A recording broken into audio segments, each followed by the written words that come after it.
Olá, espero que todos estejam bem. Meu nome é Renato Pacheco, minha graduação de base é Farmácia Bioquímica. Também tenho o título de mestre em Ciências Ambientais, tenho pós-graduação em Terapia Floral, também tenho o curso de microceometicilídeo. E hoje estou aqui para palestrar no Cinefob. Quero agradecer também o convite do professor Celso Batelo, doutor Celso Batelo, a quem eu tenho um grande apreço, e também parabenizá-lo, né, pela coragem e pela força, né, de estar organizando um grande evento, como é o caso do Cinefob, onde vai levar, sem dúvida alguma, muita informação para todas as pessoas que estiverem participando deste evento. Então vamos lá, gente. Eu fui convidado para conversar com vocês sobre um tema, e o título desse tema é Oligoterapia aplicada à iridologia. É importante falar que a oligoterapia é uma ciência muito antiga, né? E consiste em, basicamente, né, a realização de aportes nutricionais, tanto nutricionais quanto também pools de antioxidantes, para favorecer o funcionamento do corpo. Então, ela consiste aí na recuperação da saúde através de ferramentas naturais que visam a suplementação através de vitaminas, minerais e antioxidantes. Esse, é claro que é um tema muito complexo para se falar em apenas 30 minutos, mas a minha ideia aqui é passar bases, né, passar tópicos importantes dessa área, e aí, caso alguém tenha interesse, que possa buscar formas de aprofundamento sobre esse tipo de estudo. E quando a gente fala sobre oligoterapia, é muito importante que nós tenhamos em mente três conceitos, que são os conceitos da homeostase, dos órgãos de choque e da autorregulação. Então, como assim, Renato? O que significa isso? Né? Bom, vou passar aqui rapidamente por eles. Né? O termo homeostase ele foi criado por um importante médico, conhecido como, seu nome no caso era Walter Cannon, né? E ele criou esse termo por volta de 1900. Ele definiu a homeostase como uma habilidade do organismo em manter o meio interno em equilíbrio quase constante, independentemente das alterações que ocorram no ambiente externo. Esse meio interno, naturalmente, são os fluidos que habitam, né, que circulam o nosso corpo, o nosso organismo. E para que a gente possa manter esse meio interno com poucas alterações, o nosso organismo ele deve manter valores bioquímicos sem ou com pouquíssimas alterações, né? Como é o caso dos marcadores sanguíneos, né, que a gente encontra lá nos exames bioquímicos, do nosso pH sanguíneo, do nosso índice de saturação de oxigênio, os nossos níveis hormonais, os nossos níveis de minerais, o nível de água do corpo, a frequência cardíaca e assim por diante, né? Existe aí uma série de marcadores bioquímicos que vão trazer um panorama maior de como está a homeostase do nosso corpo. E o fato é que, para que nós possamos manter toda essa maquinaria em perfeito estado, em perfeita homeostase, existem alguns sistemas fundamentais do nosso corpo que precisam sempre ter um alerta, que acabam sendo prioridade em qualquer tipo de avaliação. E quais são eles, Renato? São, bom, o nosso sistema nervoso central, o nosso sistema endócrino, o nosso sistema respiratório e também o sistema eliminatório, que é muito importante, principalmente na eliminação de excessos e também das toxinas. E normalmente o mecanismo de controle da homeostase ocorre por processos conhecidos como feedbacks negativos, ou seja, processos que revertem a direção de uma determinada mudança, de uma determinada alteração. Um exemplo bem simples, tá, gente? Por exemplo, aí, se a nossa pressão arterial está elevada, está muito alta, o nosso corpo, então, irá enviar um mecanismo, uma informação, um alerta, para que ocorra uma reação contrária, que no caso vai ser a diminuição da pressão arterial, né? A queda na pressão arterial. E aí, por meio dessas alterações, é possível que o nosso corpo controle quando uma variável está em excesso ou então quando uma variável está em deficiência no nosso organismo. São esses parâmetros, né, que nós estaríamos aí avaliando. Excessos de minerais, vitaminas, deficiências de minerais, vitaminas, antioxidantes. Então, isso é muito importante nós entendermos. E então, quando nós temos uma alteração dessa homeostase, seja por mudanças externas, como por exemplo uma alteração, uma variação, uma mudança de temperatura, um contato nosso com um patógeno transmissível, ou então a ingestão, né, de alguma alimentação ruim, ou então até pelo próprio sedentarismo, ou então quando essa alteração de homeostase ocorre por mudanças internas, como é o caso de uma deficiência em algum eixo hormonal, ou uma alteração anatômica, a partir dessa alteração na homeostase, podem começar a surgir as doenças. Mas o nosso corpo sábio, da forma que ele possui um poder conhecido como o poder da autorregulação, autorreparação, também é conhecido por esse nome. E aí, a autorregulação consiste em fornecer ao corpo nutrientes, subsídios, né, matéria-prima de qualidade e um ambiente saudável para que ele próprio possa se autorrestaurar. Então, basicamente, é você oferecer para o corpo, né, ferramentas, nutrientes saudáveis e de qualidades para que o próprio corpo, então, na sua sabedoria, escolha o que vai estar utilizando para se autorreparar, tá? E o que é interessante aqui é que vai caber, né, ao iridólogo, ao microcelmetista irídio, identificar como o corpo perde essa homeostase e como ele adquire essa capacidade de autorregulação. E a iridologia nos oportuniza conhecer isso, não é mesmo? E quais seriam, então, os sinais na iridologia que nos permitiriam conhecer isso? Existem vários sinais, não é mesmo? Mas, assim, ó, basicamente, e de forma muito simples, né? Por onde que nós devemos começar? Devemos começar pela observação da constituição geral, da constituição parcial, que são os órgãos de choque, e também da orla pupilar interna, que no caso é a diátese. E por que que isso é importante, né? Por que que é importante a observação desses itens que eu falei agora há pouco? É importante porque o terapeuta, é papel do terapeuta sempre trabalhar a favor do organismo, fornecendo aquilo que momentaneamente está em falta e protegendo aquilo que é mais fraco, né? E a gente conhece o que é mais fraco através desses fatores que eu falei: constituição total, constituição parcial, as diáteses, né? Isso possibilita ao iridólogo formas dele conhecer o que é fraqueza e o que é força, tá? E aí, no organismo, essas áreas de constituição, essas áreas de órgãos de choque, diátese, serão as primeiras a sofrerem impactos do estresse oxidativo, da desnutrição e do sedentarismo, né, da nossa vida sedentária.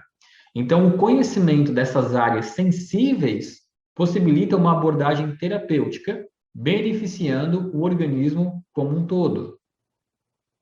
Então, agora, após nós termos visto aí o que são, então, esses três fatores, né, a homeostase, a autorregulação e os órgãos de choque, a gente entra, de fato, um pouco na terapia, na oligoterapia, né, também conhecido como terapia ortomolecular. Então, assim, gente, se for para passar rapidinho aqui, né, uma base, uma contextualização do que é a terapia ortomolecular, a gente entende que a terapia ortomolecular ela começou como um conceito que se iniciou no início do século XX, após a descoberta de compostos químicos que eram vitais na nossa nutrição, que no caso seriam, então, aí as vitaminas, né? Que hoje em dia a gente sabe que elas têm uma ampla atuação em todo o nosso organismo. E o princípio básico propedêutico ortomolecular é o mesmo de qualquer especialidade médica, de qualquer especialidade clínica, que é o de investigar quaisquer anormalidades orgânicas e psíquicas do paciente. O que diferencia a filosofia da ortomolecular, né, quando comparada a outras outras ciências da área da saúde, é a crença de que muitas destas anormalidades são causadas por desequilíbrios de vitaminas, micronutrientes, macronutrientes e também dos radicais livres, né?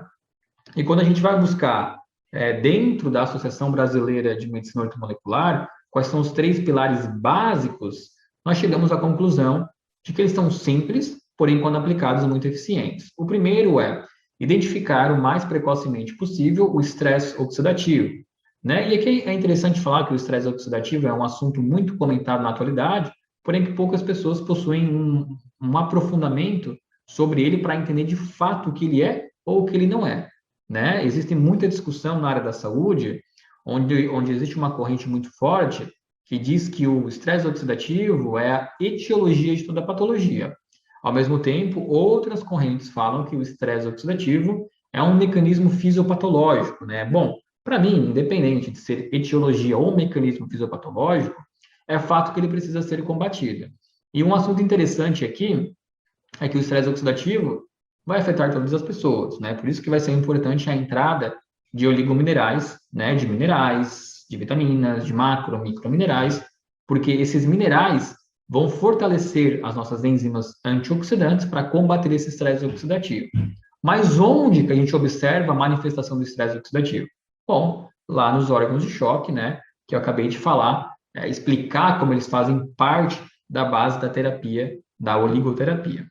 Então, um dos outros pilares da terapia ortomolecular é avaliar o indivíduo sempre de maneira global, através de uma avaliação clínica, né, de uma boa anamnese, uma boa entrevista, sendo a mais completa possível e também a presença aí de exames complementares, caso seja necessário. E a iridologia entra como um exame complementar, muito importante e muito preciso. E também analisar a bioquímica individual, identificando os biomarcadores de estresse oxidativo. A identificação desses biomarcadores de estresse oxidativo a gente também encontra lá nos órgãos de choque, né? Na constituição parcial, no órgão de choque, na diátese. A partir do momento que a gente reconhece essas fraquezas, nós vamos ver que lá existem biomarcadores ativos, né?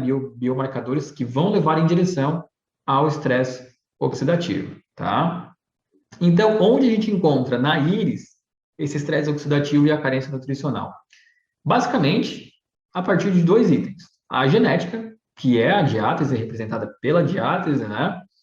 E pelo fenótipo. O fenótipo aí vai ser uma característica mais ampliada, que vai ser de constituição geral e de constituição parcial. E aqui também entram aí os órgãos de choque, que nós vamos ver aqui na área do fenótipo, tá? Então, a partir do momento que a gente identifica qual é a constituição geral, então eu sei quais são os sistemas mais fragilizados, quais são os órgãos de choque que estão com marcações e sinais ali em cima, também vou identificar qual que é o órgão frágil. E a partir do momento que eu reconheço a diátese, eu sei também qual o aporte de oligomineral que eu preciso fazer para fortalecer essa genética da pessoa, ok? Então, assim, o que é uma diátese, né? Muitas pessoas, às vezes, ainda têm dúvidas sobre o que é uma diátese. Bom, segundo Jacques Ménetrier, que é considerado o pai da oligoterapia, uma diátese compreende um comportamento e manifestações pré ou parapatológicas, revelando desequilíbrios a partir de uma polarização movida por um episódio de estresse.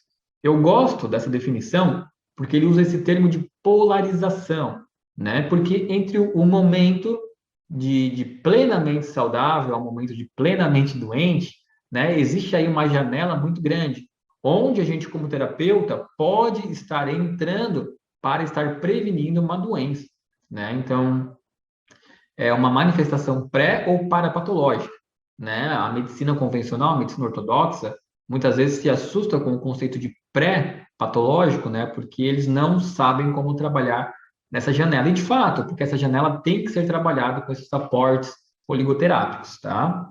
E a despolarização ocorre a partir de uma avaliação no terreno biológico, né? Onde, primeiramente, a gente avalia o comportamento, manifestações funcionais e sintomas patológicos, tá? Então, uma diátese, quando está em desequilíbrio, ela vai apresentar essas variações de sintomas, né? Como eu acabei de falar. Iniciando, primeiramente, dentro de um polo, que é o comportamento, depois manifestações funcionais. O que é uma manifestação funcional, Renato?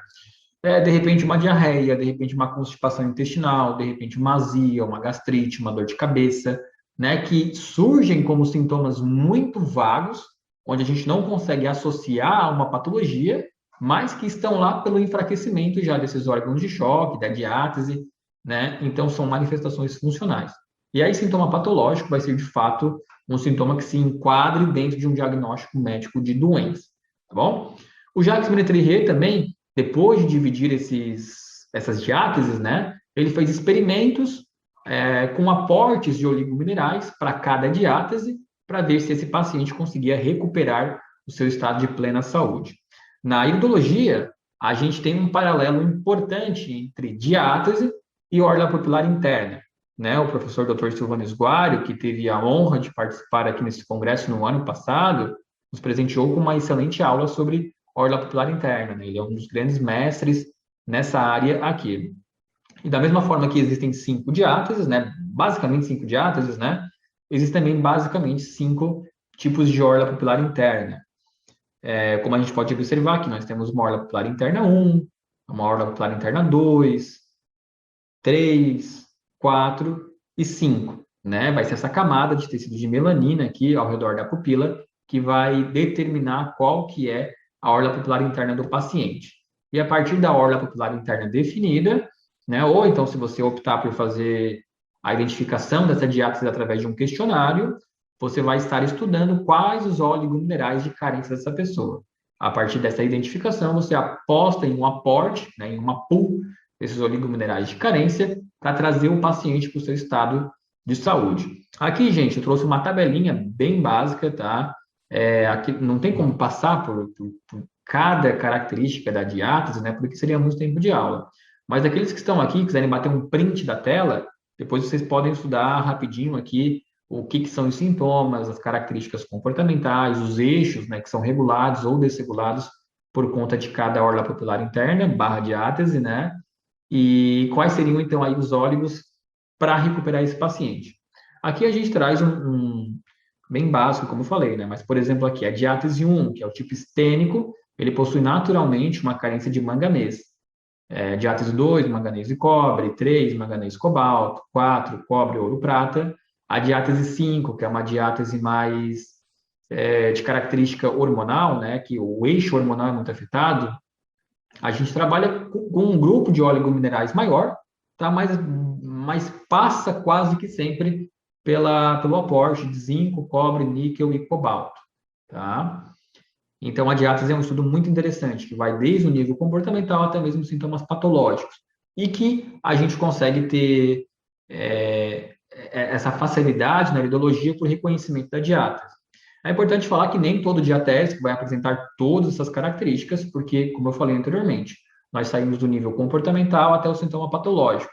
Então, muitas vezes você vai ter um mix de sintomas e vai precisar de muita habilidade desse terapeuta para saber qual a diátese correta a ser tratada, tá? Então, a diátese, que é uma característica genética do paciente, que é uma característica que vai nos fornecer uma deficiência de oligominerais, na absorção de oligominerais, é importante para tratamento do paciente, tá? E isso aqui entra lá no que eu falei alguns minutos atrás, na característica de pré ou parapatológica do paciente. Uma outra vertente importante a ser avaliada é a constituição geral e parcial. Aqui eu trouxe um exemplo, tá, gente? A gente, depois, na roda de conversas, pode explorar mais outros casos de íris, mas como é que a gente montaria um protocolo de tratamento ou o que nós apostaríamos aí para recuperar um paciente? Bom, vamos passo a passo aqui, né? Se nós fôssemos definir essa constituição aqui, nós teríamos, por definição, uma constituição hematógena. A gente sabe que a constituição hematógena tem por característica fragilidades, que seriam o sistema circulatório, o coração, os vasos sanguíneos, né? Nessa avaliação aqui, nós temos alguns órgãos de choque, que seriam um raio solar grande tocando a área de pituitária, um raio solar aqui tocando a área de tireoide, inclusive faz introflexão aqui mais ou menos aos 14 anos, e o sistema comprometido aqui, né, lá na orla irídea externa, a gente percebe esse anel, esse arco, conhecido também como congestão venosa, que é esse arco azulado, arroxeado, dependendo da percepção de cada paciente, que indica dificuldade no retorno do sangue venoso do paciente. Então, a gente sabe que esses são os órgãos de choque do paciente, constituição total e constituição parcial.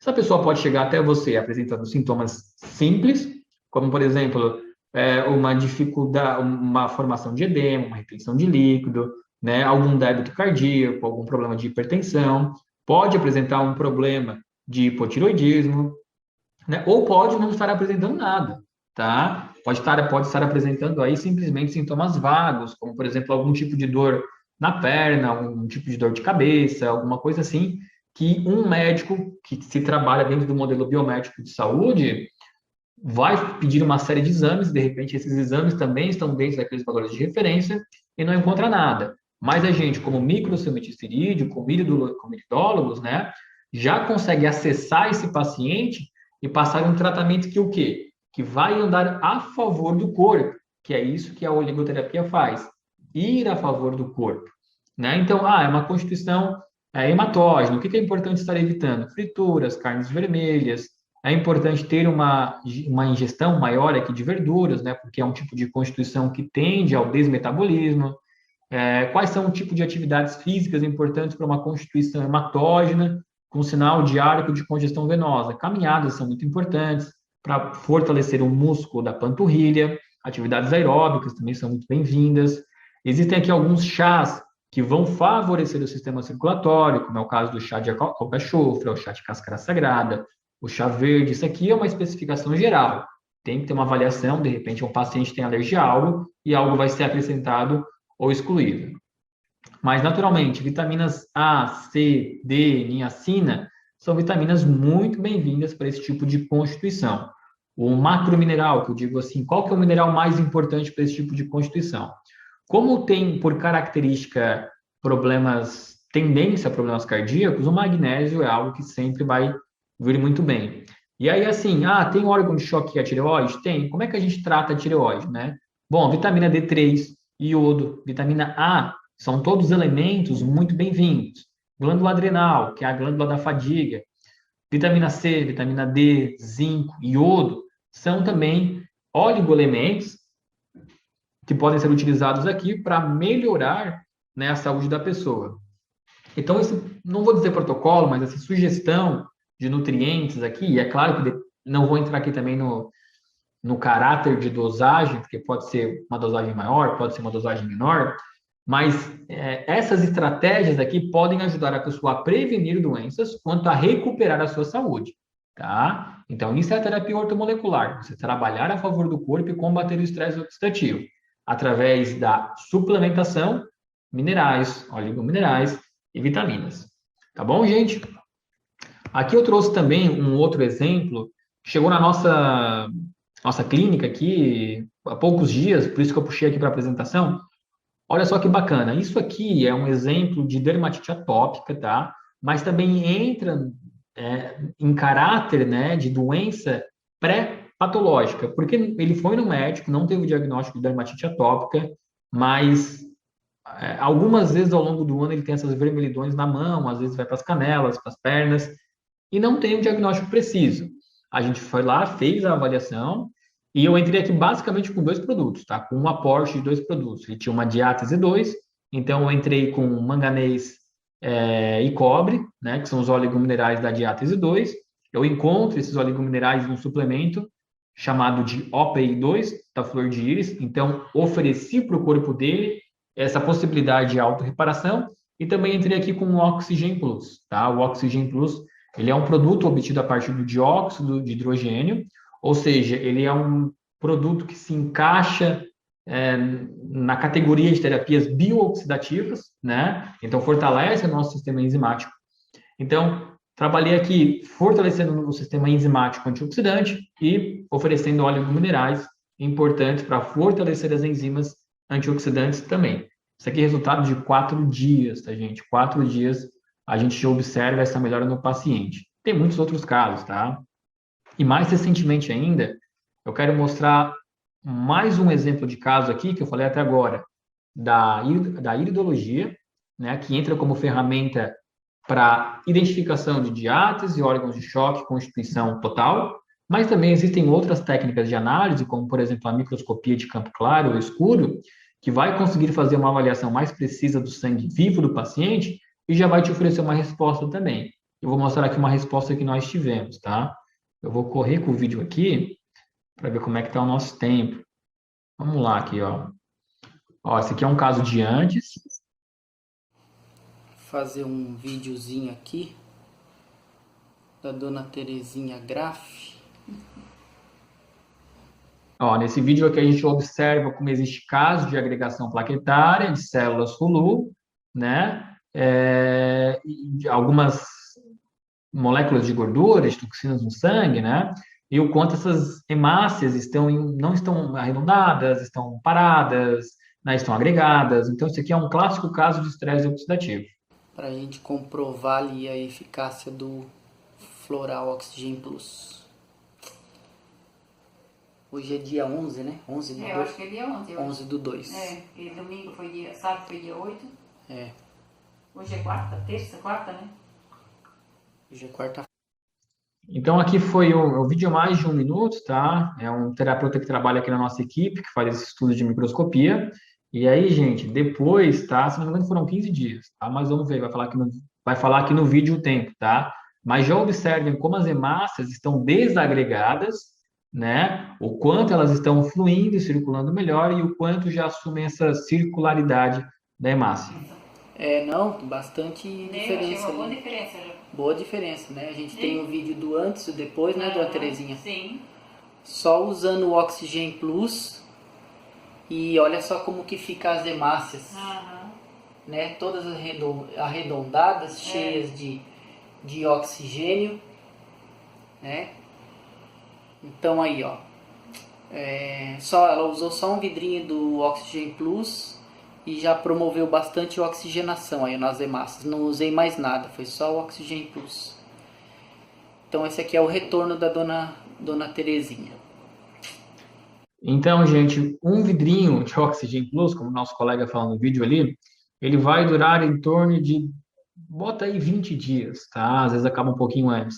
Mas em 20 dias, promover uma melhora da circulação, da forma que foi mostrada, e o combate do estresse oxidativo, né? Isso aí é o que nós chamamos de oligoterapia, né? Por mais que o Oxygen Plus não seja um produto baseado em oligoelementos, ele se baseia no conceito da oligoterapia, que é combate ao estresse oxidativo, tá? Então, de forma rápida, né? A gente não consegue adentrar nos detalhes, mas a oligoterapia consiste em trabalhar a desnutrição, combater o estresse oxidativo através de aportes de vitaminas, minerais e antioxidantes. E dentro disso, a iridologia é uma ferramenta incrível de trabalho a favor do corpo, baseado na constituição total, constituição parcial, órgãos de choque e diátese. Sem mais delongas, agradeço a todos a presença e desejo sucesso no restante do nosso Cinefob. Grande abraço a todos e até mais.